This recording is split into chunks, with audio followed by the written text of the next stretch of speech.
Buenos días, en nombre del grupo TITL, conformado por ACE Consultores, el estudio Torres y Torres Lara y la Red Internacional de Negocios, les damos la bienvenida a nuestros clientes e invitados al webinar titulado Plan B, Protección Patrimonial y Aspectos Migratorios frente a potenciales cambios en las reglas de la economía.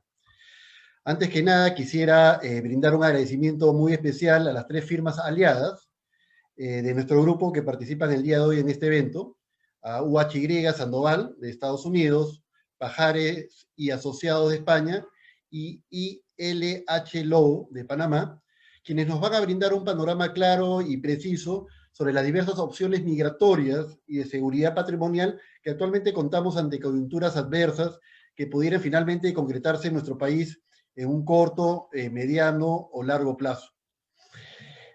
La decisión de llevar a cabo un webinar con esta connotación y bajo este título promocionado no ha sido otra que la de brindarle a nuestros clientes siempre a la mano y de manera clara y precisa información preventiva que les permita encontrarse debidamente preparados ante la configuración de determinados supuestos que al día de hoy por lo menos resultan ser por demás inciertos.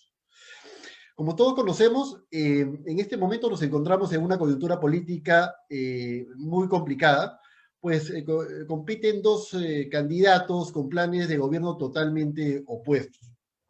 Por un lado tenemos una opción que propugna un cambio hacia adelante, pero soportado en la actual constitución del año 93, en el actual régimen económico, ¿no?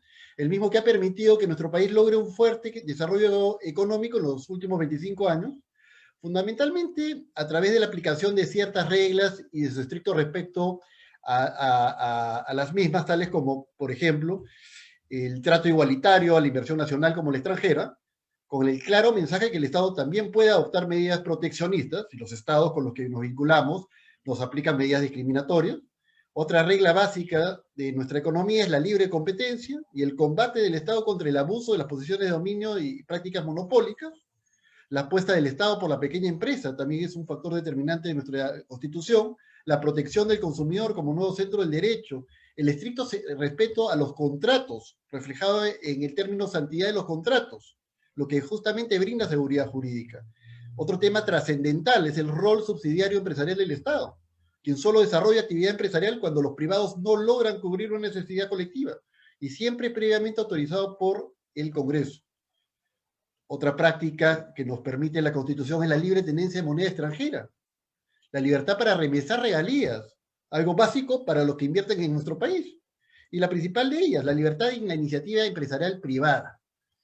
Estas reglas han constituido, sin lugar a dudas, los pilares de nuestra economía, dando seguridad jurídica a las inversiones, mostrando al Perú como un país respetuoso de su ordenamiento jurídico, claves para el desarrollo del capital nacional o extranjero.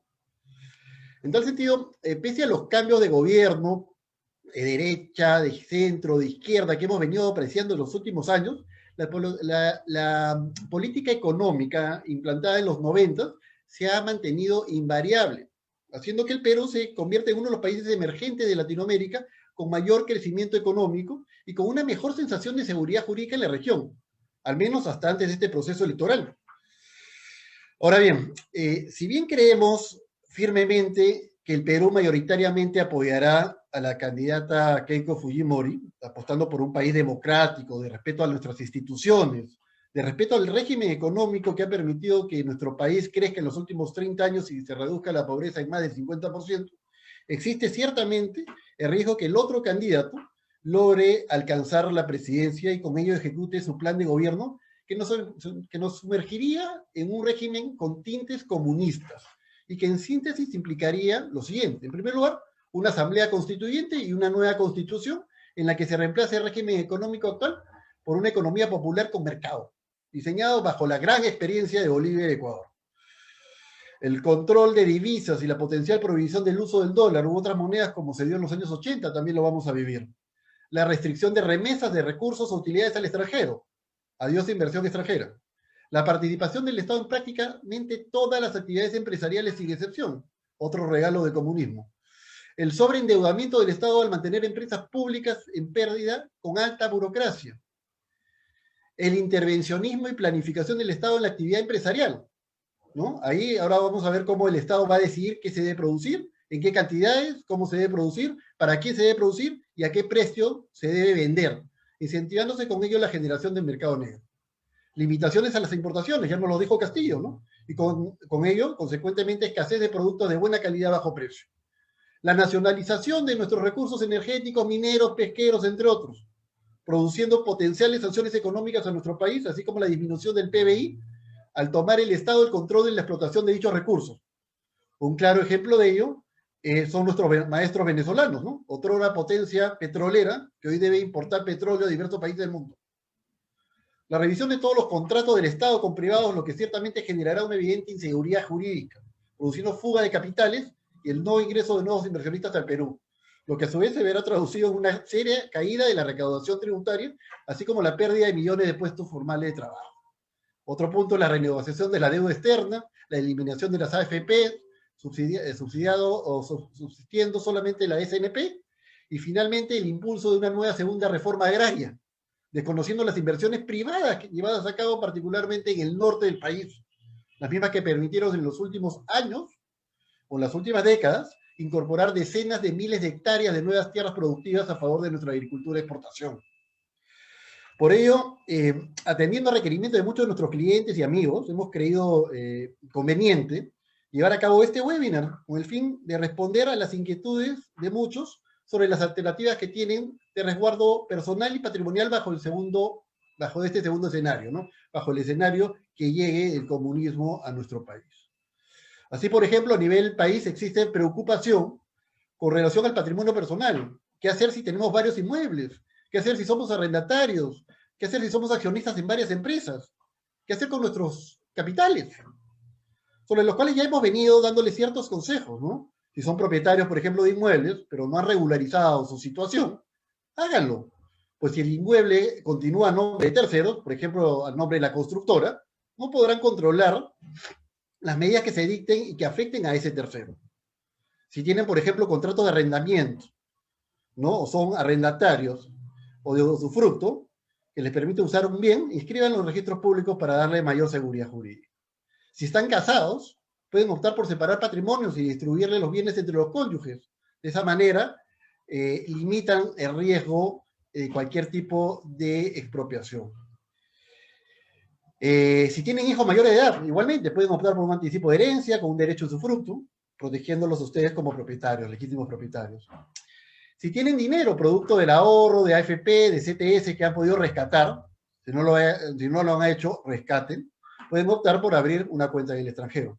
Estas son solo algunas de las ideas que compartimos con ustedes que creemos deben ir de la mano con la presentación de las diversas opciones migratorias y de protección patrimonial que se presentarán justamente el día de hoy y que pueden concretarse en diversas jurisdicciones como la americana, Estados Unidos, Panamá, España y en sí mismo toda Europa. En tal sentido, y ya pasando al segundo punto de la agenda, luego de esta breve introducción que me he permitido darles, permítame presentar a los representantes de nuestros tres aliados del grupo TITL, que nos comentarán desde sus diversas jurisdicciones 3 aspectos claves que le hemos pedido. Primero, regímenes migratorios a los cuales podemos aplicar nosotros los peruanos, desde la perspectiva de sus países. Aperturas de cuentas bancarias, qué tan fácil, qué tan sencillo es. Podemos aperturar cuentas bancarias desde el Perú, tenemos que ir allá, ¿no? ¿Cuántas semanas se demora? ¿Cuál es el procedimiento ordinario? ¿Cómo podemos rescatar o traer nuevamente este dinero? Protección de patrimonios a través de estructuras societarias y fideicomisos también será un tema a tratar por nuestros 3 speakers. Cada uno de ellos tendrá entre unos 15 y 20 minutos como máximo, le pedimos encarecidamente ello, para poder compartir con nosotros estos 3 aspectos claves antes señalados, para, concluido ello, pasar a una ronda de preguntas que ustedes, nuestros asistentes, amigos, clientes, podrán ir formulando a través del chat del Zoom. Con ello, y sin más, a continuación, tengo el placer de presentar y ceder el uso de la palabra a nuestra primera speaker. Ella es la licenciada María del Carmen Calenqueris, es una jurista, es una abogada panameña muy reconocida, gerente general de ILH Law, un grupo internacional legal, contable y digital con sede en Panamá y más de 14 oficinas de representación en todo el mundo, creadas con el fin de proveer soluciones integrales en materia financiera y legal para sus clientes internacionales. Adelante, María del Carmen.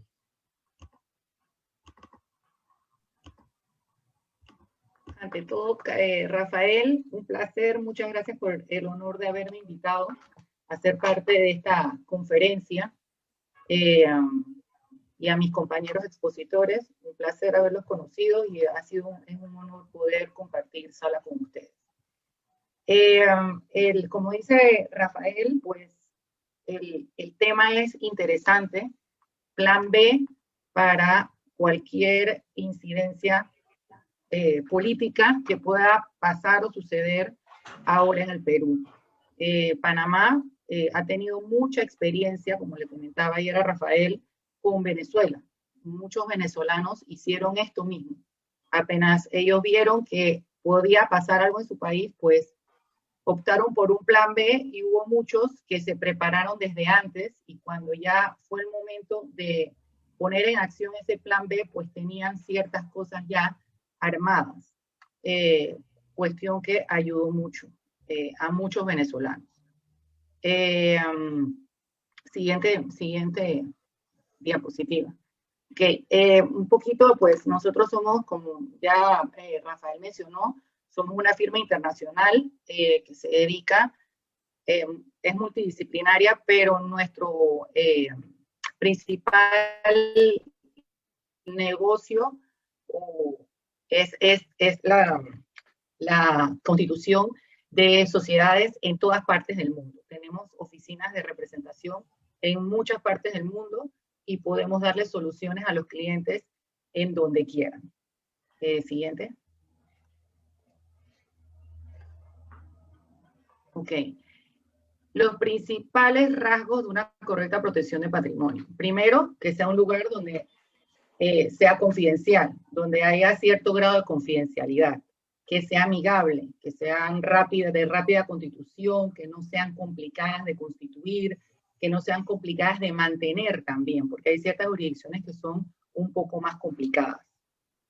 Y que haya cierta protección, o sea, que sea un país o un lugar donde la protección del patrimonio sea algo que esté inmerso dentro de las leyes. ¿Qué es un buen territorio para la protección del patrimonio? Que los activos estén en un domicilio diferente a los del dueño. Como nos explicaba Rafael, mejor de tener el dinero en Perú, tenerlo en Panamá o en alguna otra jurisdicción. Que hayan normas de confiabilidad, que haya un registro de activos registrados a favor de entidades extraterritoriales de baja tributación, como es Panamá. Panamá es un país de baja tributación. Y que,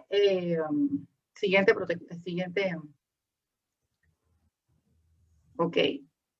Todo va a depender también de la complejidad de la estructura. Nosotros podemos crear una sociedad con una fundación por encima y encima de esa, fundación podemos poner, entonces encima de esa fundación está el beneficiario. Todo depende de la complejidad con la que la vayamos a hacer. Es importante siempre que el dueño, el beneficiario final, tenga el control de esta estructura, ¿no? Es importante que el lugar, la economía del gobierno políticamente sea un lugar estable y que sea, por supuesto, confiable y amigable, como ya hablamos. Siguiente. Hay diferentes tipos de entidades que se utilizan para la protección de activos extraterritorialmente. Yo me voy a basar más bien en lo que es las sociedades anónimas panameñas, pero aquí hay una cantidad que solamente por mencionárselas, las corporaciones, que son las entidades limitadas por acciones, las compañías de responsabilidad limitada, las limitadas por cuotas, las sociedades limitadas en comandita, las LP, las holandesas, la sociedad civil, las LLP en inglés, las fundaciones de interés privado, las cuales también les voy a hablar. Siguiente. Tenemos los fideicomisos, las compañías limitadas de garantía, las compañías híbridas. Hay muchos tipos de compañías en la cual uno puede proteger el patrimonio de uno.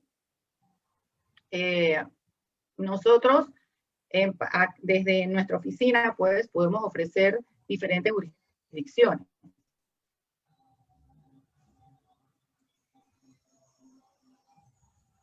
Panamá, Belice, BVI, Anguilla, va a estar darles un pantallazo de las que son las y bueno, les hablaré también de lo que es la migración y la apertura de cuentas bancarias en Panamá. Sí.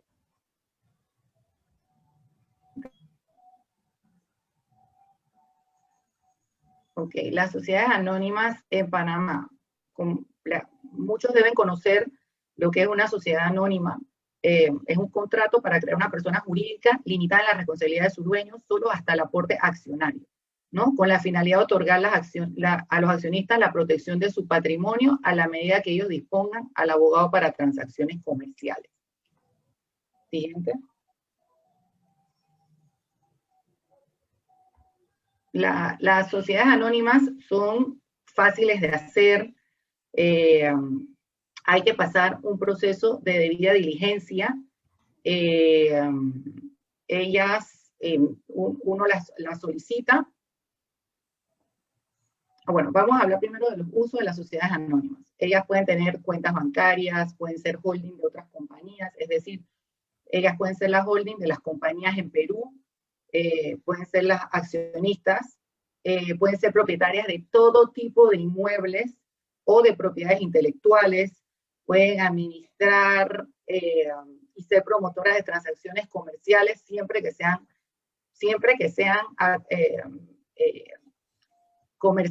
acciones comerciales lícitas. Pueden dedicarse al arrendamiento de vehículos, maquinarias, es un instrumento adecuado para recibir y dar dinero, sirven para el mercado y promoción de productos y para cualquier otra actividad lícita. ¿Cuáles son los aspectos importantes? Pues las sociedades, nosotros en Panamá tenemos un régimen de impuestos territorial, lo cual cualquier persona que tenga una sociedad anónima y esté recibiendo y los ingresos sean de afuera, no debe pagar impuestos en Panamá, ¿no? Y aquí en Panamá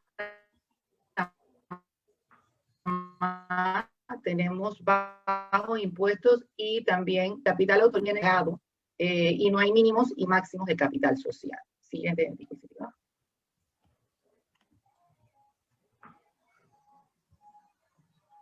Ok, es importante saber que los directores y dignatarios y accionistas de una sociedad pueden ser de cualquier nacionalidad y pueden ser personas jurídicas como naturales, lo cual lo hace muy fácil porque no necesitan que sean, pues hay clientes que quieren que sean quieren ser ellos, entonces pueden ser ellos de cualquier nacionalidad. Obviamente también damos el servicio de lo que son los directores y dignatarios nominales, que pues son personas panameñas distintas a los beneficiarios de la sociedad. Siguiente. Siguiente. Las reuniones de los dignatarios y los accionistas pueden ser en cualquier parte del mundo, no tienen que ser en Panamá, lo cual la hace muy dinámica. La incorporación es bastante rápida, siempre tiene que tener una palabra al final de corporation, SA, Inc., sociedad anónima, o sea, eso, pero puede ser de cualquier nombre siempre que el nombre esté disponible. Es bastante rápida su incorporación y la administración es muy sencilla. Y el procedimiento de incorporación toma de 3 a 4 días, una vez cumplida la debida diligencia. Siguiente.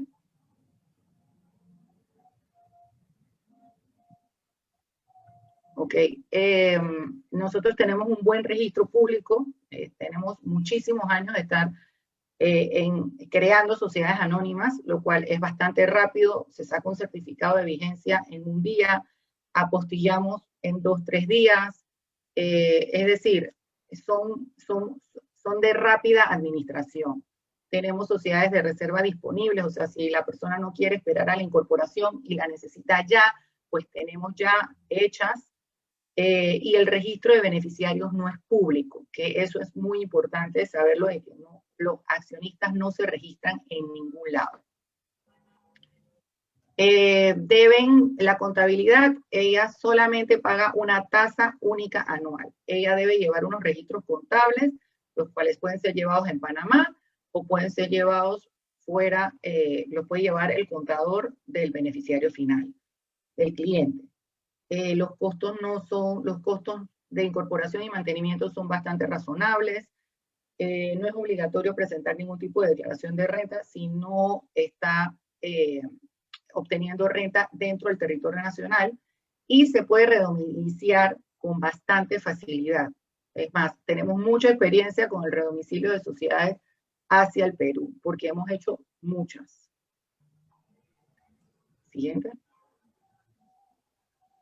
Ok, cambiamos ahora a lo que es las fundaciones de interés privado, que es otro mecanismo muy interesante, muy bonito. A mí me gustan mucho las fundaciones de interés privado. Me parece que es un vehículo muy bueno para lo que es la protección de activos y también para temas hereditarios. Una fundación de interés privado es creada cuando uno o más fundadores formalizan un documento llamado acta, la cual es inscrita en el registro público. Una vez se hace eso, pues tenemos lo que es la fundación de interés privado. La fundación tiene un beneficio, tiene un fundador, los fundadores, que casi siempre son nominales, y tenemos entonces el consejo de fundación, que puede ser nominal, y el beneficiario, que se nombra en el reglamento fundacional, el cual es un documento totalmente privado. Ok. Las fundaciones de interés privado, ¿cuál es su similitud con una corporación? Pues activos separados de las del fundador o del beneficiario final también, y son constituidas para guardar confidencialidad y tienen cuerpos administrativos bastante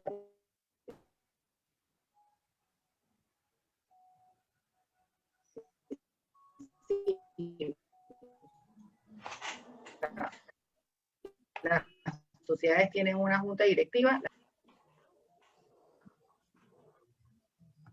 No veo la...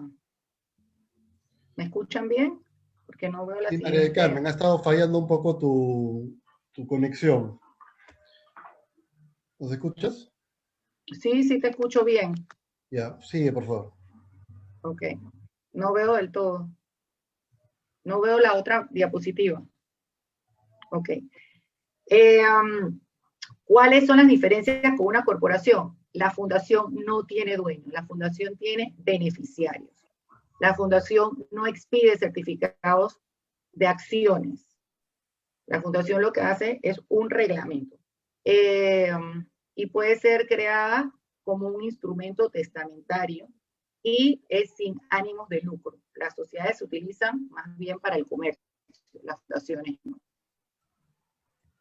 Siguiente. ¿Para qué se usan las fundaciones? Para protección familiar de activos, para planificación hereditaria, para ser propietarias de inmuebles, para capitulaciones matrimoniales, para tenencias de inversiones, para el cobro de regalías de derecho de la propiedad intelectual. La mayoría de nuestros clientes la utilizan mucho para lo que es la protección de activos y la planificación hereditaria, lo cual es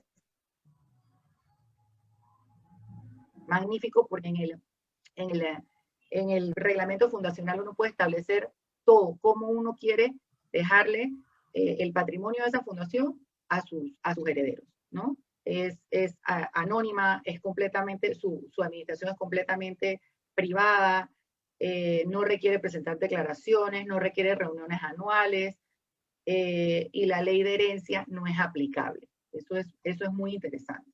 Siguiente.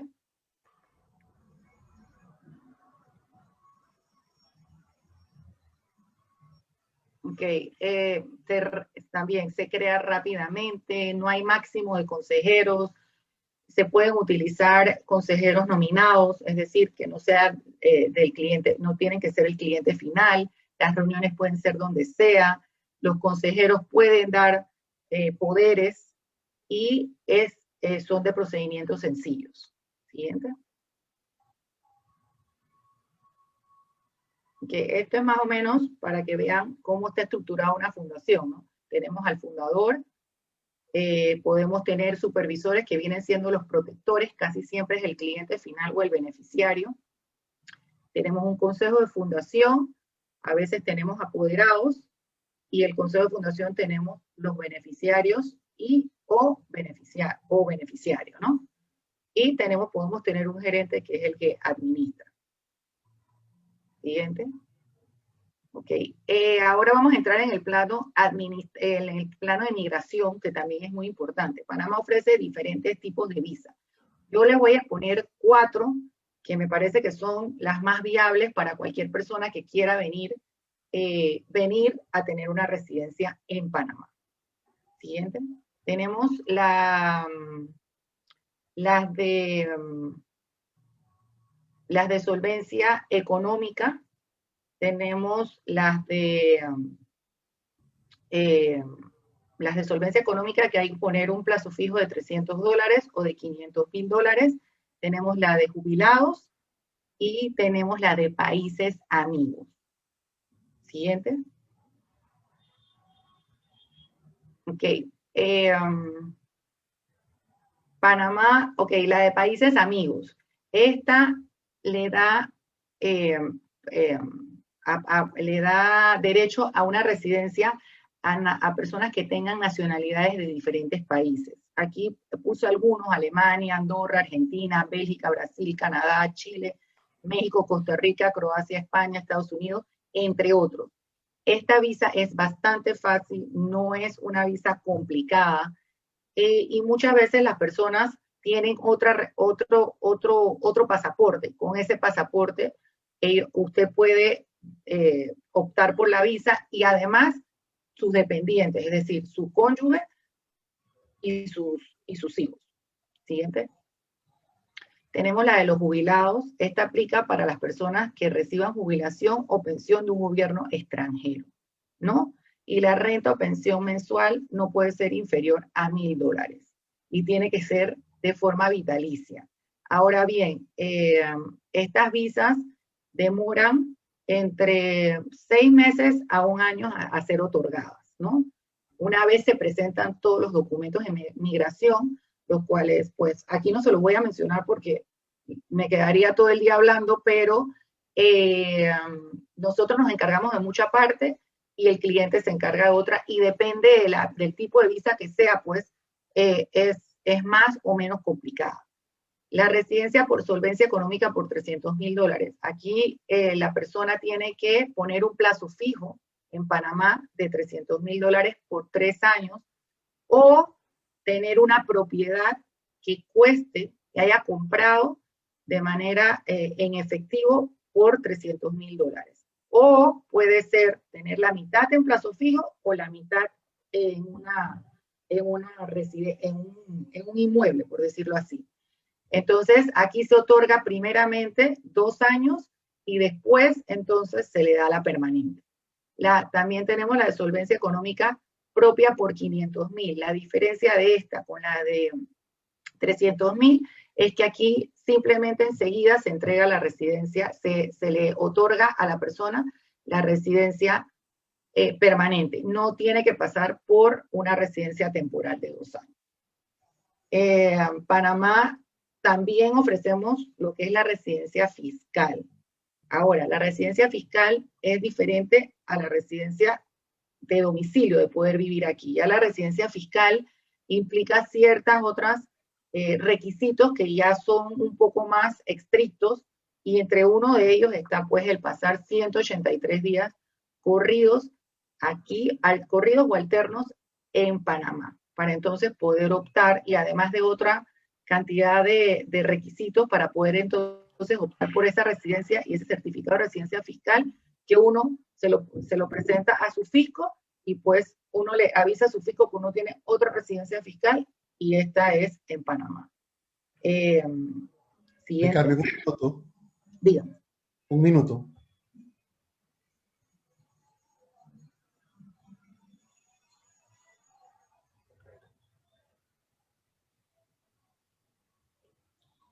Mari Carmen. Sí, aquí estoy. Ya, 1 minuto tienes. Ya tengo 1 minuto. Ok, siguiente.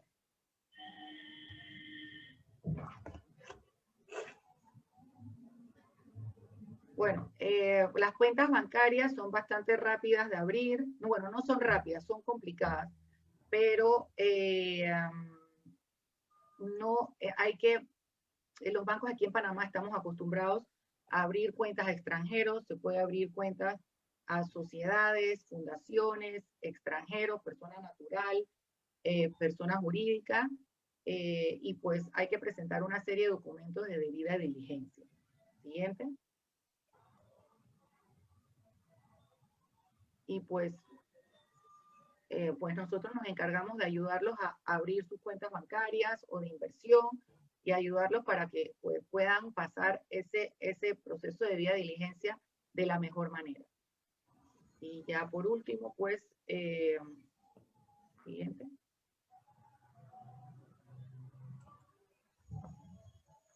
Y bueno, también pues ofrecemos también el servicio de registro de propiedad intelectual, registro de marcas, derecho de autor en Panamá, que también es otro de los servicios que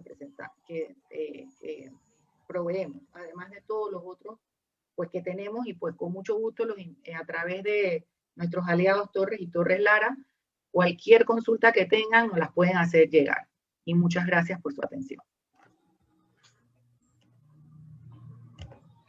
Muchas gracias, María del Carmen, por tu clara presentación y las alternativas brindadas a nuestros clientes en lo que respecta justamente a estas 3 materias tratadas en este webinar, ¿no? A continuación vamos a presentar y a su vez cedemos el uso de la palabra al señor Carlos Sandoval. Él es socio gerente de UHY Palanca Sandoval y Asociados. Es una firma de auditoría y de consultoría empresarial asentada en el Perú y en Miami. Carlos es bachiller de contabilidad y administración de negocios en la Florida International University. Tiene un MBA en la Universidad de Carolina. Es miembro de la Asociación Peruana de Finanzas y miembro de la Association of Latino Professionals of America, además de ser business broker adscrito en Florida, así como miembro de la Red Internacional de Negocios. Adelante, Carlos.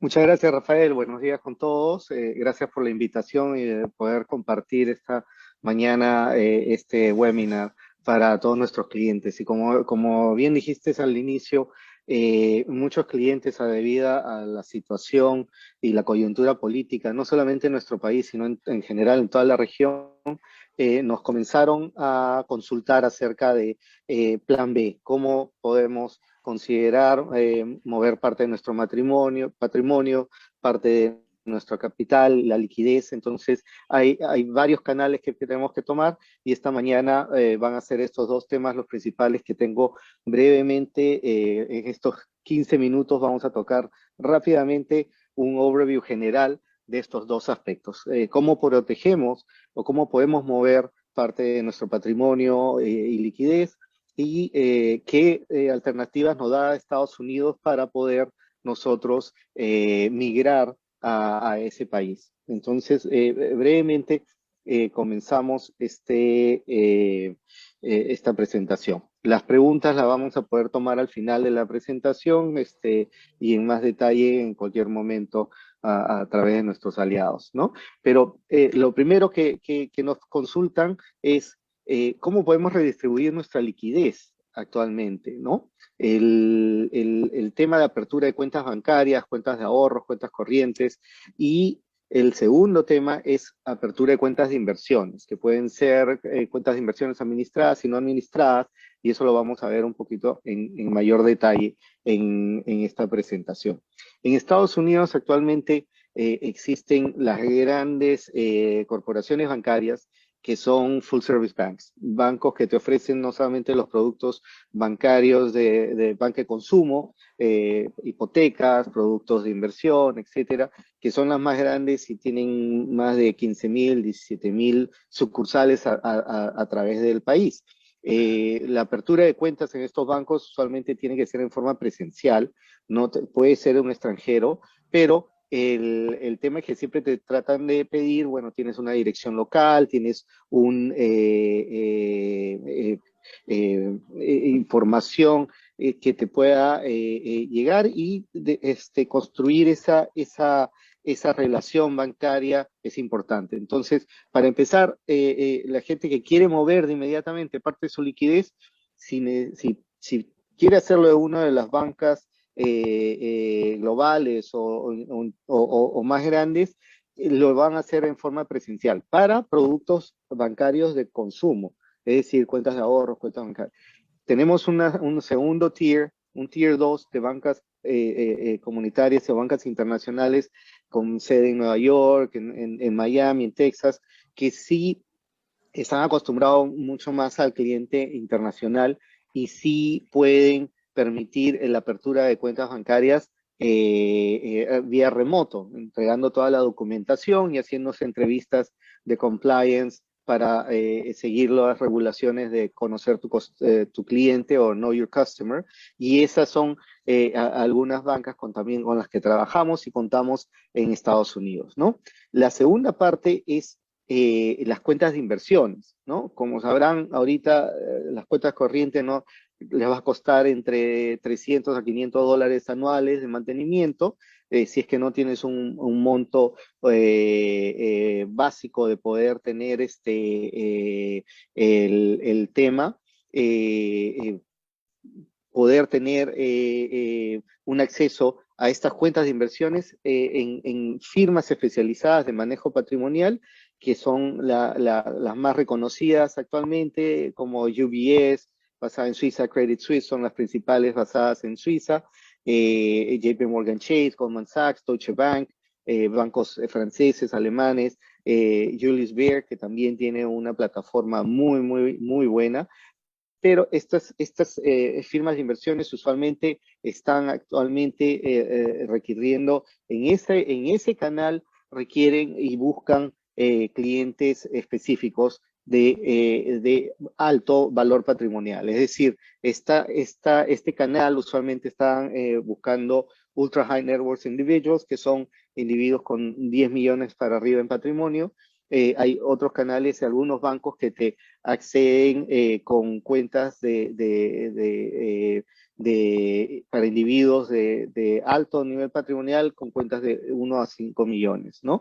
Esas firmas de inversiones te van a dar todo un equipo de manejo de tu portafolio, de atención personalizada, ofreciéndote productos, ofreciéndote financiamientos a través de el colateral de tu portafolio, en algunos casos con un interés bajísimo de 1 o 2 puntos. Entonces viene a ser una alternativa muy buena que te permite acceder a esto, ¿no?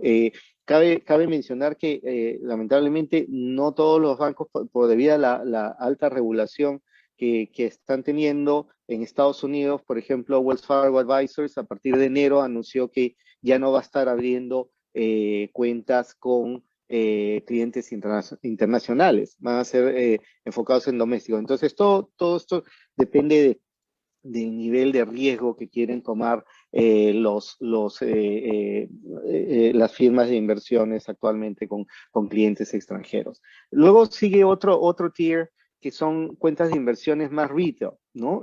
Para que tengan una idea, actualmente en Estados Unidos hay más de 300,000 asesores financieros que trabajan en estas diferentes entidades, ¿no? Que son de primer nivel, como Charles Schwab, Merrill Lynch, Ameriprise, que son mucho más retail y muy similar al canal de banca de consumo, tienen sucursales a través de todo el país, ¿no? Como Raymond James, y tienen unas plataformas electrónicas muy buenas también. En estos canales los asesores financieros sí ven cuentas más pequeñas. Te pueden acceder a aperturar cuentas entre 25,000, 250,000 dólares sin problema. Mientras que en los otros canales usualmente te piden mínimo 150,000 dólares para abrirte cuentas. Y de nuevo, tiene muy buena información para planeamiento financiero, pero te ofrecen ambas soluciones. Cuentas administradas y cuentas no administradas, donde tú puedes participar activamente del trading, de tu colocación, de acuerdo a tu nivel de riesgo. Estas firmas tienen muchísimo respaldo, tiene billones de dólares en activos bajo su administración, y son las mejores opciones que también pueden ustedes optar, aparte de los bancos globales que ofrecen, ¿no? Entonces, en ese sentido, hay gente que me dice, no, mira, ahorita no estoy interesado todavía en invertir, quiero parquear mi dinero en Estados Unidos. Bueno, pueden uno de dos, ir presencialmente a aperturar su cuenta bancaria con $500,000 y luego hacer una transferencia interbancaria desde Perú o desde cualquier parte de la región.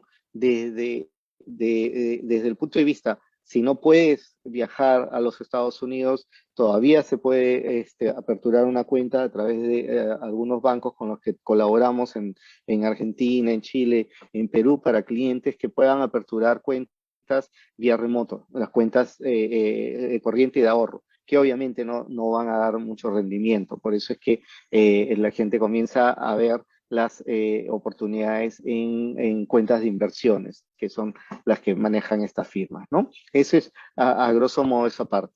La otra parte que están viendo muchos clientes y personas y familias es cómo protegemos nuestro patrimonio. Y para eso hay varias herramientas que se ofrecen en planeamiento financiero, como establecer vehículos de propósito especiales, donde tú estás tratando de mover activos y pasivos dentro de la familia o de la empresa para poder separarla y redistribuir ese riesgo, ¿no? En este caso, el riesgo país de la situación en Perú o en la región.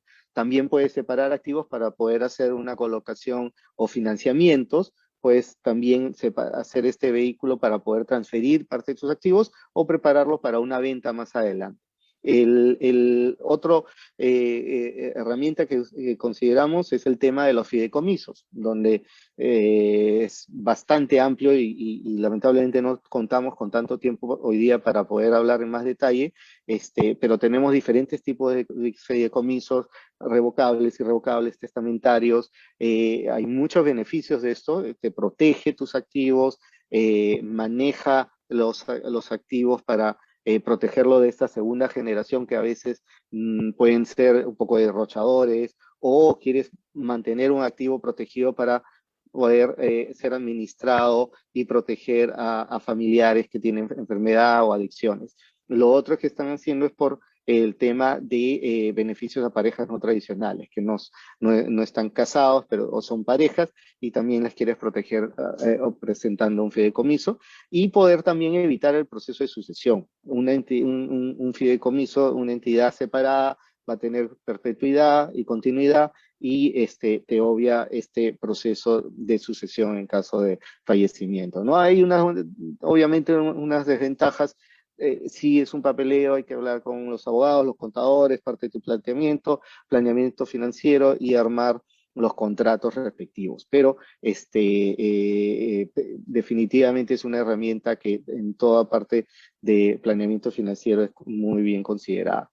La otra canal o las otras oportunidades que tiene es constituir empresas y vehículos en Estados Unidos. Extranjeros sí pueden constituir empresas en el extranjero. En el caso de que el representante no sea ciudadano extranjero, van a necesitar una visa de negocios o un seguro social de uno de los representantes, ¿no? Y eso nos da paso. Usualmente nosotros lo que estamos haciendo es constituir subsidiarias y filiales de empresas de la región, de Perú, de Chile, de Ecuador, para aperturarles el mercado americano y darles opciones también al tema de migratorio más adelante, que es lo que vamos a hablar brevemente también en los siguientes pasos. En el tema migratorio hay visas de inmigrante, de migración, y visas no inmigrantes. Las visas de inversionistas no inmigrantes son las clase E, la clase E1, que son para comerciantes de tratado comercial. Es decir, tienes un principal negocio que estás trabajando con Estados Unidos, y ese canal te da para poder entrar como un ejecutivo a esta entidad. La puedes mantener, renovar cada 2 años, siempre y cuando tengas un volumen sustancial de negocios entre tu matriz y Estados Unidos. En Latinoamérica lo tienen Argentina, Uruguay, Paraguay, Chile, lamentablemente Perú no lo tiene, pero es una herramienta que lo están usando bastante. El otro que pueden considerar es el E2, inversionistas por el tratado comercial. Este es una visa también de no inmigrante que te permite tener un estatus migratorio estable. Puedes renovar cada 2 años y también es indefinido por el plazo que tú desarrolles la empresa. Cubre a tus familiares, los familiares pueden llegar a tener sus documentos y poder trabajar. De nuevo, en Latinoamérica esto se lo ofrece para ciudadanos de Argentina, Bolivia, Chile, Colombia, Costa Rica, Ecuador, Honduras, México, Panamá y Paraguay. En el caso de peruanos que tengan doble nacionalidad con la nacionalidad italiana o la nacionalidad española, en general europea, sí pueden calificar para esta visa E2 que requiere una inversión sustancial, pero no definen exactamente cuánto debe ser. Entonces, eso nos permite que con 100,000 o 150,000 dólares estableciendo un negocio o comprando un negocio, podamos a calificar para esta visa. La E3 también está en esta clasificación, pero es para ciudadanos australianos y también tiene un límite anual, entonces es más difícil de llegar. Pero como les hablaba al inicio, cuando constituimos sucursales y filiales en Estados Unidos, esto de empresas en marcha, esto nos da cabida y un puente para poder preparar una visa L1, que es una transferencia de ejecutivos, ¿no? Y de managers. Esta solicitud es presentando evidencia que tú tienes el negocio en marcha en tu país, estás expandiendo tus operaciones en Estados Unidos y tienes la solvencia económica para poder sustentar este plan de negocios. El proceso de sustentación de esta aplicación está actualmente tomando 4 a 8 meses, entonces sí se requiere un poco de planeamiento porque sí no son rápidas, pero hay un proceso de servicio expedito, pero que también debido a la pandemia está demorando bastante. Esta L1 es de nuevo una visa de no inmigrante. Lo que hace mucha gente es en paralelo comienza a hacer un proceso de certificación laboral que te convierte a un trabajador ya con residencia, con tu green card, la famosa tarjeta verde. Y ahí es donde ya puedes proceder después de 5 años a la ciudadanía regular. Entonces, aparte hay otras disposiciones, hay la clasificación 2 para ciencias, artes, la serie P para artistas, atletas, y visas para extranjeros con habilidad extraordinaria, la EB1, y la EB2, que también para evidenciar gente profesionales destacados o con títulos de posgrado. Dentro de esta clasificación no pude llegar a alcanzar, pero ya no tenía tiempo, la EB5, que es una visa inversionista que requería 900,000 dólares en general para inversión, pero si estás invirtiéndolo en una zona de desarrollo y vas a generar más de 10 empleos en la zona de desarrollo aprobada, te bajan la inversión a 500,000 dólares, que es muy similar a la E2, excepto que la EB5 es una visa migratoria, que te la dan de inmediato tu estatus. La EB3 también para trabajadores calificados y profesionales. Eso es, a grosso modo, rápidamente, un poco del tema protección patrimonial y aspectos migratorios que podemos ayudarlos tanto en las oficinas de Lima como en Miami y a nivel regional a través de UHY International, que somos miembros. Pero muchas gracias, Rafael, y encantado de poder presentarles.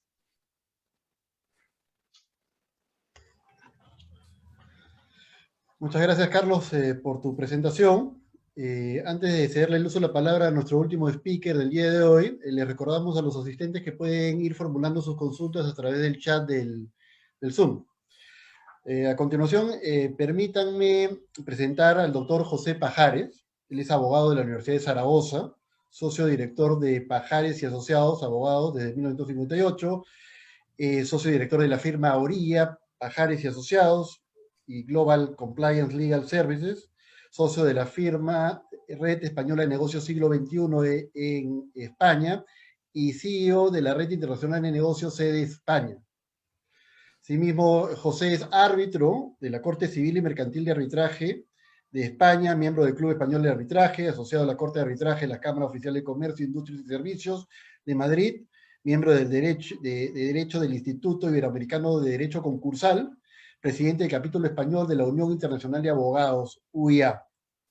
Adelante, José. Buenas tardes, Rafael. Buenas tardes a todos los que están escuchando, porque desde España estamos por la tarde y creo que allí están todos por la mañana. Bueno, quiero, antes que nada, hacer un agradecimiento, pero no un agradecimiento personal a Rafael Torres y a su despacho, sino precisamente a la selección que ha hecho como consecuencia, bueno, de la situación política que no solamente se está viendo en Perú, sino que en algunos otros países latinoamericanos y casi en España se están viviendo. Quiero decir, él plantear a toda su clientela una solución a las inquietudes económicas y financieras que cada uno tiene. Quiero además hacer una alabanza particular porque en España, desde hace bastantes años, estamos recibiendo inversiones de países que tienen precisamente esa problemática que confío y deseo que no ocurra en la segunda vuelta en Perú. Concretamente empezamos con Venezuela, seguimos con Argentina y seguimos con Argentina, México con López Obrador, y espero y confío, como he dicho anteriormente, que no sea con Perú. Es decir, hemos sido en este momento destinatarios de una cantidad importante de inversiones, pero no como deseo de inversión en España, sino como deseo de protección.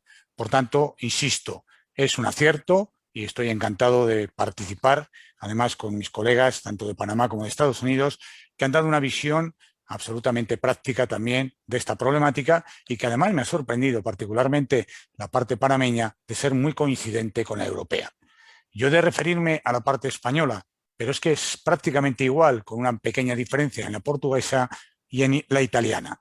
Por tanto, hagamos una referencia prácticamente desde España a todo lo que en este caso concreto es Europa. Una cuestión o dos cuestiones quería también, antes de hacer mi exposición, referencia. Y es que ustedes hablan con cierta frecuencia de fideicomisos.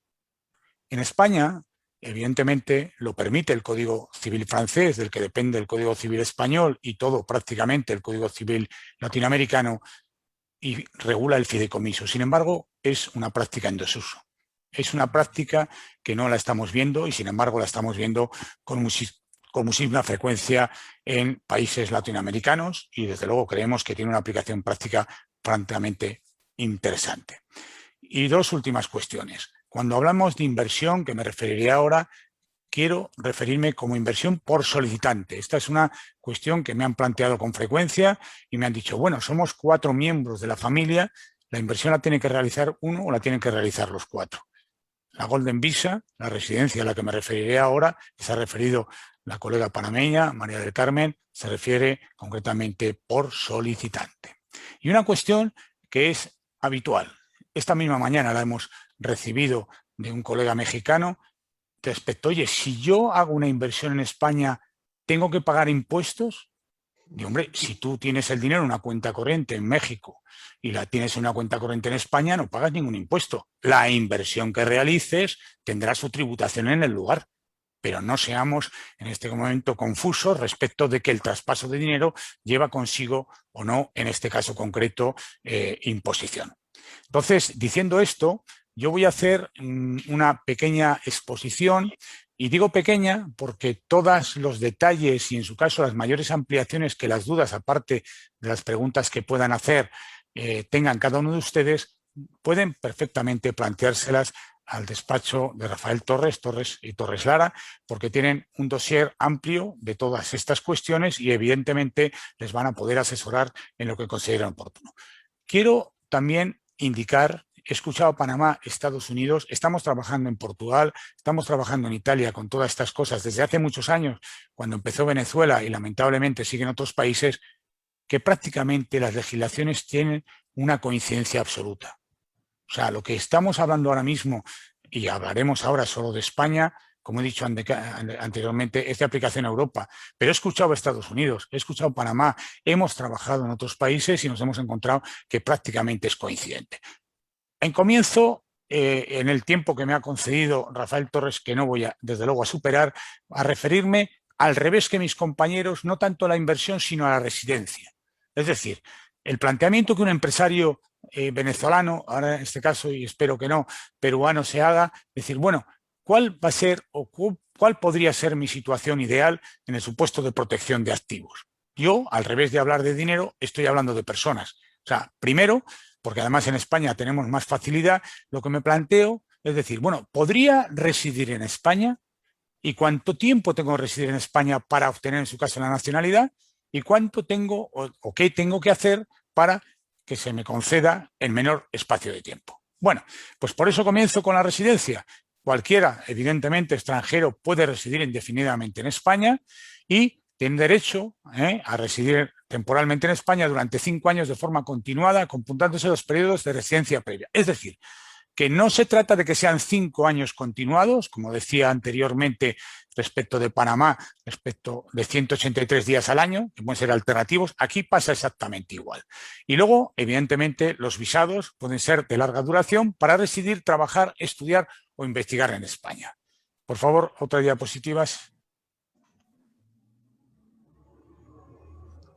Hay una... Sí, sigas entera, por favor, gracias. Cabe la posibilidad de que haya una residencia temporal. Estos son los periodos que decía antes que pueden llegar a computar los 5 años. Concretamente son periodos entre 90 días y 5 años. Esas autorizaciones que se conceden como residencia temporal se pueden renovar periódicamente hasta 5 años. La autorización inicial de residencia temporal no comporta autorización de trabajo, pero se exige que los extranjeros dispongan de medios suficientes para sí y, en su caso, para los de su familia. La que sea lucrativa, esta es la más importante, entiendo yo, para todo empresario que nos quiera estar escuchando. En cuanto a la autorización de residencia y trabajo por cuenta propia, se deberán cumplir solo los requisitos que se exigen para los nacionales españoles para la apertura y funcionamiento de la actividad de que se trate, la suficiencia de la inversión y la potencial creación de empleo, igual que cualquier emprendedor español. Siguiente, por favor. Bueno, una gran ventaja que tenemos en Latinoamérica es, como ustedes conocerán, es la doble nacionalidad.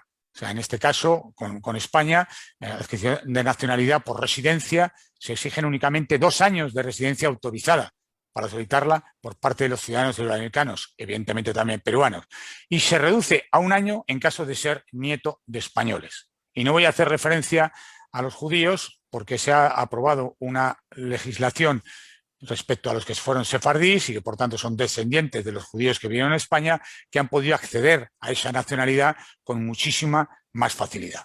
Siguiente, por favor. Bueno, hablemos ahora ya de economía. Es decir, el extranjero, extracomunitario, como podrían ser peruanos, puede residir y trabajar junto con su familia, demostrando una inversión significativa de capital en el país, siempre que se cumpla con el resto de requisitos requeridos para cada uno de los españoles. Esta autorización de residencia para inversores tiene una duración inicial de 2 años y podrá solicitarse renovaciones hasta plazos sucesivos de 5 años. Aquí entramos, siguiente por favor, a la situación económica. Se facilita la entrada y permanencia en España por razones de interés económico o quienes acrediten ser inversores, emprendedores, profesionales altamente cualificados, investigadores o trabajadores que efectúen movimientos intraempresariales dentro de la misma empresa o grupos de empresas. Es decir, empresarios que estén trabajando en Latinoamérica que desarrollen parte como filial o directamente inversiones. Siguiente, por favor. Es importante que sepamos las condiciones, lo dice concretamente la ley que lo regula. ¿Cuáles son? Una inversión inicial de valor igual o superior a 2 millones de euros, ojo, en deuda pública española. No he visto ninguna situación, sé que las hay. Segundo, 1 millón de euros en acciones o participaciones de sociedades de capital españolas con actividad real. Empresas cotizadas o empresas que desarrollen su actividad en España. 1 millón de euros en fondos de inversión o en depósitos bancarios en entidades financieras españolas. Es decir, el empresario peruano que tenga su inversión en capital americano, en capital, lo puede traspasar a empresas españolas y podría estar, evidentemente, cumpliendo este requisito. Importante, adquisición de bienes inmuebles en España con inversión igual o superior a 500.000 euros por solicitante, así lo decimos, ¿vale? Tengamos en cuenta que es solo esto, sin impuestos y sin gravamen, es decir, si hubiera una garantía hipotecaria no se tiene por qué reducir, tiene que ser una inversión, en este caso de 500.000 euros. Bueno, y lo más importante, y lo que estamos haciendo con más frecuencia y que aconsejo, un proyecto empresarial desarrollado en España y considerado y acreditado como de interés general. Este concepto de interés general es como el orden público en la legislación. Es decir, ¿cuál es el interés general? Bueno, cualquier instalación en este momento, sobre todo tras la pandemia, cualquier instalación industrial, cualquier inversión, cualquier creación de una compañía mercantil por capital peruano, se va a incluir en este requisito. Siguiente, por favor.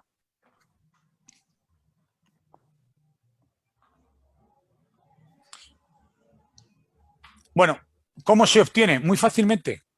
Se puede hacer hasta concretamente por vía telemática. Y lo más importante, y de verdad, todavía se cumple el plazo, a pesar de la pandemia, solamente con resolución en 20 días. Siguiente, por favor. Ya hemos hablado en este momento de lo que es la inversión. Bueno, hablemos de lo que han comentado también mis compañeras de la apertura de una cuenta corriente. No es difícil en absoluto, es realmente sencillo. Y además de ser sencillo, solo tiene dos pequeñas dificultades. Lo digo para que lo tengamos en cuenta. La primera es que ustedes no tienen que trasladarse a Europa a abrir la cuenta corriente. Pueden otorgar un poder para ello, ¿vale? Y segundo, la mayor dificultad que todos estamos viviendo, pero que en Europa está siendo en este momento, igual que en Estados Unidos, creo que también supongo en Panamá, que es un poco el compliance, o sea, es esa rigurosidad de conocer la procedencia de los fondos. Si ustedes tienen un banco en Lima que tiene esa cantidad y la traspasan a un banco español, evidentemente el origen de los fondos de su propia cuenta en Lima va a servir para superar el compliance en España. Por tanto, esos son los dos únicos requisitos que realmente se tienen que obtener. Cuestión previa, cuando hablamos de un poder, que tengo que decirles como cuestión significativa, es que ese poder tiene que permitir a su agente en España, a su representante en España o su administrativo o incluso su abogado, que en ese poder, a la hora de abrir la cuenta corriente, tenga la posibilidad de obtener el número de identificación español. Es decir, cuando hagan ustedes algo en España, el fisco español tiene que tenerlos controlados. Por tanto, la única posibilidad es de que tengan un número de identificación fiscal español, ¿vale? O bien una tarjeta de identificación extranjera o bien el número de identidad extranjero. Se obtiene con una tramitación y con un poder relativamente rápido. Realmente ahora la pandemia ha tenido problemas y ha tenido ventajas, y una gran ventaja es que se ha tramitado este tipo de situaciones realmente rápidas. Si ustedes quieren, evidentemente, aperturar la cuenta personalmente, lo pueden hacer, como estamos diciendo, presentando el pasaporte o el documento de identidad de su país y certificación negativa de residencia, y si lo hacen a través de una persona jurídica, pues con el número de identificación fiscal, denominación, forma jurídica y código de actividad económica o empresarial. Si eso no lo tienen en su país, hay que obtenerlo en España, pero solo si esa cuenta corriente que se abre en un banco a través por una sociedad es para desarrollar actividad en España. Nueva, por favor. Otra particularidad, lo hemos comentado, la Golden Visa, es la compra de inmuebles. No hay ninguna limitación. De hecho, creo que ustedes serán conscientes de que en España ha sido muy frecuente que el capital norteamericano, sobre todo las grandes fortunas, han comprado muchos inmuebles. Esos inmuebles no requieren absolutamente nada, salvo, como he dicho antes, el número de identificación de extranjeros. Tengan en cuenta que una compañía peruana, un particular peruano, puede comprar un inmueble en Madrid perfectamente sin tener que desplazarse y tenerlo a su nombre en España. Habrá hecho simplemente a través del número de identificación español, ¿vale? Aquí decimos cómo se pueden obtener los poderes a través del cónsul o el embajador, concretamente, con una serie de preceptos. Ese poder, evidentemente, debe estar protocolizada la copia del pasaporte y acreditar, importante, el motivo por qué se solicita ese poder. O sea, no puede ser un poder general para cualquier cosa, sino, en este caso, para la compra de inmuebles. Siguiente, por favor. Bien, más fácil todavía. Es decir, bueno, con independencia de todo, ¿puedo constituir una compañía mercantil, una filial en España? Perfectamente. No tienen ustedes que tener un socio español, no tienen que tener una participación de un socio español. Pueden perfectamente, desde Perú, e incluso estando evidentemente en España, constituir una compañía mercantil con su propia sociedad peruana o con una nueva en España. Y eso tiene unos trámites que los explicamos concretamente aquí y que además pueden permitir abrir una cuenta corriente a nombre de esa compañía mercantil. Se obtiene un certificado de un registro mercantil central, que es que figura en la diapositiva. Con ese certificado se va a un banco, se apertura una cuenta corriente a nombre de esta sociedad y a nombre, evidentemente, de esa denominación, se certifica la participación en el capital social y se acude a un fedatario público notario, y el notario otorga la constitución de la sociedad, concretamente el contrato de sociedad y los estatutos.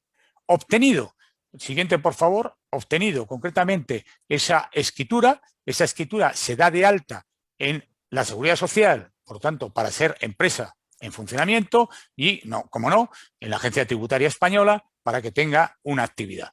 Lleva un registro público donde se inscribe. Y esa sociedad es operativa no desde el momento en que se inscribe, sino desde el momento que se ha otorgado. Por tanto, podría tener una cuenta corriente esa sociedad y podría operar perfectamente en España, para lo cual podría ser una sociedad española participada al 100% por una sociedad peruana, pero también podría ser una filial de una sociedad peruana. Siguiente, por favor.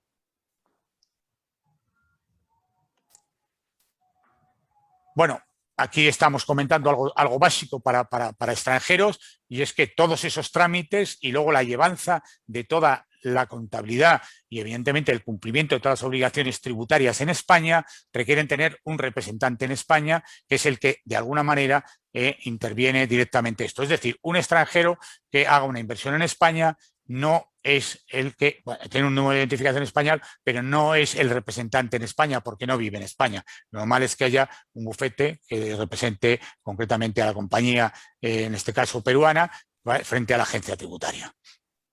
Gracias. Siguiente, por favor. El coste económico de todas las operaciones, como del temporal, así como los honorarios de estos profesionales, tienen que valorarse. Es decir, todos los trámites que estamos comentando son notoriamente baratos, ¿vale? Lo único que habría que tener un representante español. En definitiva, esa Golden Visa permite la inversión, esa persona física puede abrir una cuenta corriente y esa sociedad puede hacer lo mismo. Muchísimas gracias. Gracias, José. Interesantísimo los datos, la información que has compartido el día de hoy con nosotros, al igual que nuestros dos otros speakers, María Carmen y Carlos de UHI. A continuación vamos a pasar a la fase de preguntas. Entiendo que deben haber estado formulándolas a través del chat, si acá lo veo. Una rápida para los tres realmente, ¿no? Y muy concreta, ¿no? Tiempos, ¿cuánto tiempo se demora, digamos, aproximadamente para la apertura de cuentas bancarias en Panamá y otros puntos en Estados Unidos o en España, comenzando por Panamá? Ok, en Panamá la cuenta bancaria puede demorar de 6 a 8 semanas. De 6 a 8 semanas. Después de presentado todos los documentos de debida diligencia, porque ese es el gran problema que ahora tenemos, la debida diligencia. Esa es la parte que más demora. Y complementariamente a ello, la constitución de una sociedad o de una estructuración societaria con un fideicomiso, más o menos ¿en cuánto tiempo estamos hablando que se puede implementar? Una sociedad se puede constituir en 4 días, 3-4 días. Una fundación igualito. Los fideicomisos ya, eso depende más, es del tipo de fideicomiso que sea. Pueden tomar de 1 a 2 semanas, pero para las fiduciarias, nosotros tenemos una fiduciaria, para las fiduciarias el régimen de debida diligencia es un poco más estricto que para cuando se va a constituir una sociedad. De acuerdo. Carlos, en el caso de Estados Unidos, Miami. Seguro. Las cuentas de bancarias, cuentas corrientes, cuentas de ahorros, eso te lo abren de inmediato si es que estás presencial. Si es por vía remoto, tenemos algunos bancos boutiques que nos lo pueden procesar entre 48 horas a una semana para poder aperturar y poder tener tu cuenta para que puedan hacer una transferencia interbancaria. Las cuentas de inversiones a partir de $250,000 para arriba también se pueden aperturar vía remoto, pero eso demora de unas 2 semanas porque pasan por más tema de compliance. en el caso de las bancas, de las cuentas corrientes y de ahorros en estos bancos más internacionales boutique, nos están pidiendo $150.000 de depósito mínimo para aperturar las cuentas. Vía remoto. Una última consulta para ti. ¿Hay alguna restricción una vez ingresada el dinero a una cuenta abierta a título personal o empresarial? ¿Hay alguna restricción en cuanto al uso de los recursos, en cuanto a cantidades, por ejemplo, que remese nuevamente al Perú, metí $200.000 y quiero remesar al día siguiente $100.000? ¿Hay algo que hacer? ¿Hay algún tipo de embudo? Sí, no, buena pregunta y eso es también algo que mucha gente nos ha consultado. Oye, ¿me van a cobrar impuestos? ¿Tengo que pagar algo si es que transfiero mi dinero allá? ¿Puedo regresarlo? Y no hay ningún problema. Tanto en Perú como en Estados Unidos puedes tener transferibilidad de tus fondos totalmente y no vas a pagar impuestos para llevar tu dinero para allá, ¿no? Lo bueno es que tienes que tener una excelente relación con el banquero que te trate para que sepa que tú estás transfiriendo tus ahorros, parte de tu liquidez, porque te van a preguntar de dónde son los fondos, proveniencia de los fondos realmente. Eso es lo que más les concierne por el tema de compliance, ¿no? De acuerdo, gracias Carlos. José, ¿estás sin audio? ¿Estás sin...? Ya, pues sí. Okay. La apertura de cuentas corrientes en España a nombre de persona física, a nombre de persona jurídica, son muy rápidas. Quiero decir, cuando son muy rápidas, estoy hablando de días, 2, 3 días, 5 días como mucho, no hay ningún problema. Sí lo puede haber, como he comentado antes, respecto de la disponibilidad de la cuenta.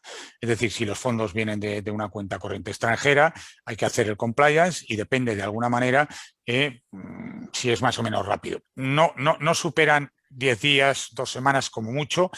En bancos, voy a decir, de segunda división, los bancos internacionales, y si además se puede ser de una cuenta corriente del mismo banco extranjera, evidentemente es muy rápida. Cuestión diferente la que has preguntado a Estados Unidos respecto de las cuentas corrientes de corporaciones o de sociedades, ¿no? Eso nosotros tenemos dos, vamos a decir, escenarios que utilizamos con frecuencia, ¿no?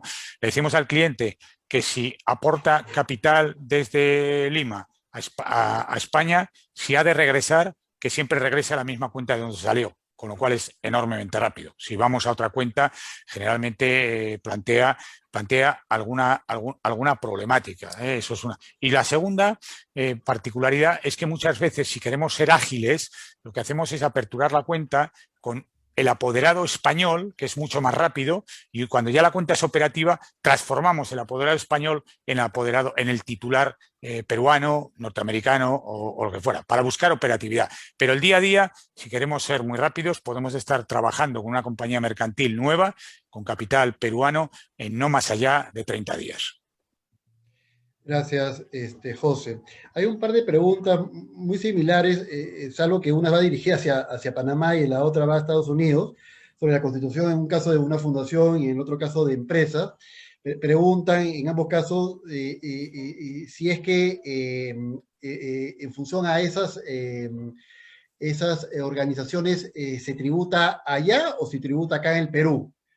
Yo creo que la respuesta va un poco de parte de Mari Carmen y de Carlos en lo que respecta a la tributación americana o panameña, y en lo que respecta a la tributación peruana, le dejaría a mi socia Indira Navarro, que creo que está presente, que nos pudiese responder esa pregunta, ¿no? Y luego preguntarle a Carlos y a Mari Carmen el tema tributario, ¿no? De carácter empresarial. Allá. Indira.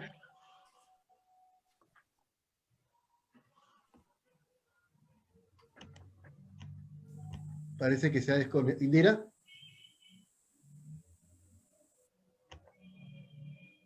Está sin audio. Espérate un ratito. Si la pueden hacer, Jackie, si la pueden hacer a Indira coanfitriona, mientras que va respondiendo Mari Carmen como desde la perspectiva panameña. Ya me habilitaron, Rafael, como digas tú. Perfecto, entonces comenzamos contigo. ¿Qué tal? Buenos días. Gracias a todos. Brevemente, creo que la preocupación, como estamos aquí en Perú, según estoy entendiendo, es el tema de la tributación. Primero decir que la tributación no es disponible, ¿no? Entonces, si se diera un evento tributario en Perú o en alguno de los países con los que estamos conversando, cada uno tiene su propia tributación. Sí percibí que hay una preocupación constante en las preguntas que están formulando, si el solo hecho de remesar el dinero tiene una consecuencia tributaria, por lo menos vista desde Perú. Es importante precisar, y que creo que todos coincidimos, en que la sola entrega del dinero no determina una tributación. En el país, si acaso, algún impacto podríamos sentir, que no es por la sola remesa del dinero, porque eso no está grabado, es si utilizamos nuestro sistema financiero peruano para canalizar el dinero al exterior. Hay un impuesto a las transacciones financieras por el que tenemos que someternos solo por el uso del sistema financiero, pero no es por el capital en sí mismo. Entonces, eso sería una primera idea, ¿no? Según lo que mencionas, en cuanto a los tributos, como decimos, si solamente estamos hablando de canalizar fondos, no hay una tributación que impacte desde una perspectiva peruana, pero en el supuesto ya más avanzado, en que con estos fondos en los países que están recibiendo el dinero se empiecen a generar operaciones y estas a su vez generen rendimientos, eventualmente, y dependiendo de qué tipo de rendimientos, cuando ese adicional a lo que hemos aportado genere algún tipo de retorno a Perú, podría estar grabado, dependiendo básicamente de qué se trate. De repente son intereses, de repente estamos hablando de dividendos, de repente, dependiendo de lo que sea, básicamente podríamos hablar de cara al peruano como una renta de fuente extranjera. Que normalmente cuando estamos hablando de rentas de fuente extranjera, la tasa va por el orden del 30% generalmente, ¿no? Si se diera el caso del rendimiento. Es todo, creo. Gracias, Indira. Ahora sí, Mari Carmen, desde la perspectiva ahora panameña y no peruana, ¿no? En temas tributarios. Ok, en el tema tributario, el extranjero, tanto sociedad o extranjero persona natural que tenga una cuenta en Panamá, no tributa en Panamá. Aquí los intereses no se les implica un impuesto, se les imparte un impuesto, o sea que los intereses son libres de impuestos. Igualmente, la Dirección General de Ingresos, que es nuestra oficina tributaria, no está conectada con los bancos. Es decir, aquí en Panamá, la Dirección General de Ingresos no tiene acceso a lo que tiene nadie en los bancos. La pregunta casi siempre de los clientes es, cuando me puedo llevar ese dinero hacia mi país, sí te lo puedes llevar perfectamente, o sea, no hay ningún problema. Panamá tú le dices al banco que te haga una transferencia a Perú y te la va a hacer. Como yo siempre le digo, tienes entonces que hablar con personas como Indira para entonces que vean las implicaciones tributarias que implicaría la repatriación de ese dinero a Perú, ¿no? Muchas personas lo que hacen es tener una tarjeta de crédito, una tarjeta de débito, y pues de esa manera pueden utilizar su dinero que tienen en Panamá en su país de origen, ¿no? Pero el impuesto no implica ningún tipo de impuesto. Y si la compañía, como dije en mi presentación, no está generando la renta en Panamá, entonces tampoco es gravable el impuesto en Panamá, porque nuestro impuesto es completamente territorial. Es la renta que se genera en Panamá, no de fuente extranjera. O sea, fuente global no tributa. Nosotros no tenemos nosotros no tenemos tributación global. Nuestra tributación. O sea, yo podría tener constituida una sociedad consultora en Panamá, en donde preste servicios de consultoría legal empresarial para Perú, Italia, Francia, etcétera, y cobrar en Panamá, y no me van a cobrar impuestos en Panamá. No, porque la renta viene del extranjero. De acuerdo. Ok, Carlos, por favor, para la parte de Estados Unidos. O Miami, ¿no? Florida. Seguro.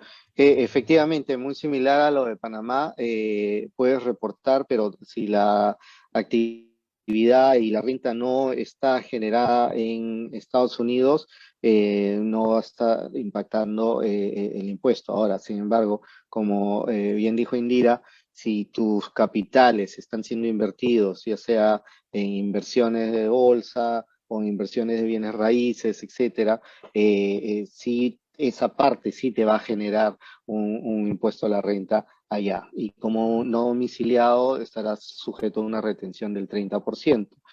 Como individuo al momento de hacer esas distribuciones, ¿no? Una pregunta que nos hacen muy frecuente es si, justo los tuvimos que consultar con uno de los banqueros con los que trabajamos, es que si una empresa peruana puede abrir una cuenta bancaria en Estados Unidos sin estar registrada en los registros locales de la Florida. Y sí es posible, se puede aperturar, tenemos que hacer toda la documentación de los poderes, artículos de la Constitución, etcétera, para poder y hacer la entrevista de due diligence virtualmente para poder aperturar una cuenta a empresas también peruanas en Estados Unidos. Esa es una posibilidad. Perfecto. José, en el caso de España, muy brevemente, en la parte tributaria. Bueno, se somete a renta global, o sea, pasa exactamente igual que lo que estáis en Perú. O sea, quiero decir que evidentemente si hay rendimientos, no hay diferencia, para que me entendáis y para no complicarlo. De acuerdo, perfecto. Unas preguntas en la parte operativa bancaria. Carlos, fundamentalmente en Estados Unidos, nuevamente están preguntando, y creo que esto va para los tres, ¿ah? Monto mínimo para aperturar cuentas en sus países, y si hay impuestos que pagar al momento de la apertura o por esta operatividad, y si hay límite de transferencias. Esas tres preguntas, ¿ok? Partimos por José. Vamos a Límite de ver, no, transferencia, sí. Impuestos y monto mínimo. Vamos a ver, no, una cuenta corriente bancaria la puedes abrir con ningún límite, o sea, la puedes abrir con lo mínimo posible, depende de la banca. Si se trata de una cuenta especial para invertir, sí que hay, depende de las entidades bancarias, si quieres acceder a banca privada, tienes unos límites mínimos. Pero bueno, la pregunta concretamente de si hay ningún límite, no hay límite ninguno. ¿Vale? Evidentemente tiene que ser con carácter positivo la apertura de una cuenta corriente y no hay ninguna. Sí que hay un límite mínimo en las compañías mercantiles, son 3.000 euros. Por debajo de 3.000 euros no hay concretamente la constitución de una compañía mercantil. Por tanto, no hay esto ni tampoco hay ningún límite para la transferencia. De acuerdo. Solo dos preguntas adicionales para ti, también va para los demás, porque acabo de ver. Tasas, las tasas promedio de pago de intereses, ¿no? Por el dinero ahorrado, promedio allá en España, ¿cuánto es, anual? Bueno, lo que vienen a retener, o sea, concretamente las personas físicas, es un 19%. No, a lo que voy es la rentabilidad que te genera el ahorro en una cuenta de ahorro. Depende de la inversión, o sea, la cuenta corriente no da ninguna inversión, es negativa, tiene Una gastos, cuenta de ¿vale? ahorros. La cuenta de ahorro, estamos hablando de, en el mejor de los casos y actualmente en el año 2021, del 1%. O sea, Claro, no es rentable. de acuerdo. Y una última pregunta que te hace a ti. ¿Podría darse a un residente temporal que está ya por estudios el poder para poder aperturar la cuenta? Sí, la he leído y me alegro que la preguntes para responderle que sí. Puede haber un estudiante que esté aquí con residencia temporal, se le puede dar un poder específico y puede aperturarla. De acuerdo. Estados Unidos, por favor, Carlos. Las mismas preguntas. Perfecto, sí, no hay monto mínimo ni límite en cuanto a movilidad y transferencias de dineros. Lo otro es que cuentas de ahorros, de verdad, es mínimo el interés realmente, sobre todo comparando con la inflación, o sea, es bajísimo el interés que están ofreciendo. Es casi nada, básicamente. Entonces, por eso es que mucha gente cuando dice, no, voy a parquear 200.000, 500.000, 800.000 dólares, ¿cuánto me va a rendir? En realidad, si la parqueas en cuenta corriente, tal igual como en otros países, va a tener un costo de 400 a 600 dólares anuales, pero si la pones en ahorros, también va a tener un mínimo básico de interés inmaterial. Entonces, por eso es que vienen a buscar ya las fuentes de inversiones, ¿no? Y buscan renta fija, etcétera, pero ya es moviéndolo ya a una cuenta de inversiones. De acuerdo. ¿Las tasas? ¿Hablaste de las tasas, perdón? No, las tasas de cuentas de cuentas de ahorros son mínimas, anuales ahorita están bordeando menos de punto 25, es mínimo en una cuenta. Ahora, tienes unas cuentas de certificados de depósitos, pero ahí sí Así tienes es. que dejar el dinero mínimo 12 meses, ¿no? Pero en cuanto a rendimientos, ahí sí ya se tienen que mover a la parte de inversiones, en renta fija, bonos, etcétera, ya en el canal de banca de inversiones, ¿no? De acuerdo. Mari Carmen, las mismas preguntas. Ok.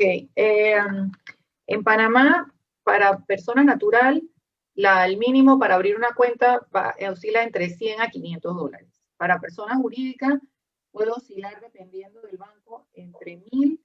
Hay bancos que piden 20.000 dólares para tener como mínimo, ¿no? Para el manejo de la cuenta. Todo depende del banco. No hay ningún tipo de impuesto al momento de abrir la cuenta bancaria. Los límites de transferencia pueden ser cualquiera, no hay ningún límite para transferir. Obviamente siempre se le aconseja al cliente que cuando abra la cuenta, pues establezca los límites que los parámetros ciertos de las transferencias que van a hacer, porque muchas veces el cliente dice, no voy a transferir más de 100.000 dólares y de pronto hace una transferencia de 200.000. Entonces ahí se comienzan a prender las alarmas, etcétera, pero ya uno entonces los perfiles los vuelve a hacer y pues no hay ningún problema, pero sí no hay ningún tipo de límite. Y los intereses en cuenta corriente, como dijeron todos los expositores, no hay ningún tipo de rentabilidad. En las cuentas de ahorro hay bancos que están dando hasta un 2.5%. Las tasas han bajado. Porque los bancos tienen mucha liquidez ahora mismo, entonces no están prestando. Y como no están prestando, por cuestiones de la pandemia, que eso mundialmente se está viendo, las tasas han bajado. Y pues si se quiere un interés mayor, entonces hay que ir a los depósitos de plazo, que sí te pueden dar dependiendo del tiempo, hay unos bancos que a 5 años te pueden dar hasta un 5% de interés. Pero sí tienes que dejar el dinero estacionado allí. Esas serían las respuestas acerca de la banca en Panamá. De acuerdo, Mari Carmen. Una de las preguntas que nos hacen es, ¿en qué momento debemos comenzar a pensar en poner los huevos en otra canasta? O poner nuestros ahorritos en Estados Unidos, en Panamá o en Europa, ¿no? Tomando en cuenta la situación actual. Y creo que la pregunta, digamos, la respuesta va de la mano con una frase, ¿no? Que es, el hombre que prevenido vale por dos, ¿no? No sabemos lo que va a pasar, lamentablemente ninguno de nosotros tenemos una bola de cristal, como les comenté al comienzo de la introducción. Nosotros creemos que la opción democrática de libre mercado debe primar finalmente en el Perú, ¿no? Pero, bueno, tenemos una segunda opción sobre la cual potencialmente podría haber opciones de que ingrese. Nuestra recomendación es, si tenemos recursos, hagámoslo ya.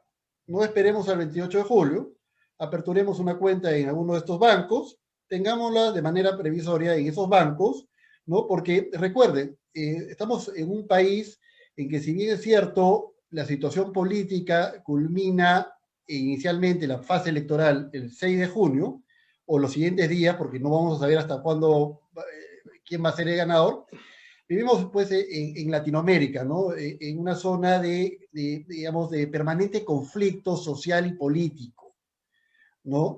Que nos va a llevar años seguramente solucionar. Ya lo estamos viendo con Colombia, lo estamos viendo con Argentina, lo estamos viendo con Chile, ¿no? Uno de los países, digamos, que por excelencia digamos, han podido sacar adelante la pobreza, digamos, a sus ciudadanos, y casi llegando a ser un país de primer mundo, ¿no? Pero incluso en estos casos también vemos una convulsión social muy fuerte.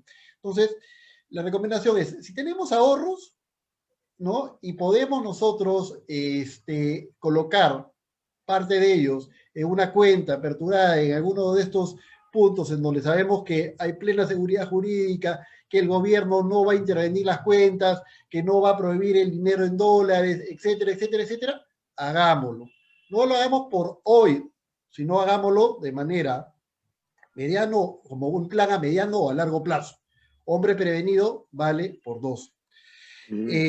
Ya estamos justo al límite de estas reuniones. Muchas gracias a todos, tomando en cuenta que ya nos encontramos en esta hora, el límite fijada para el webinar. Y quisiera agradecerles una vez más, de manera muy especial, a los 3 speakers, a José, a María del Carmen y Carlos, así como todos ustedes, nuestros asistentes, por su presencia al evento, esperando que el mismo haya sido de interés y de plena utilidad para cada uno de ustedes.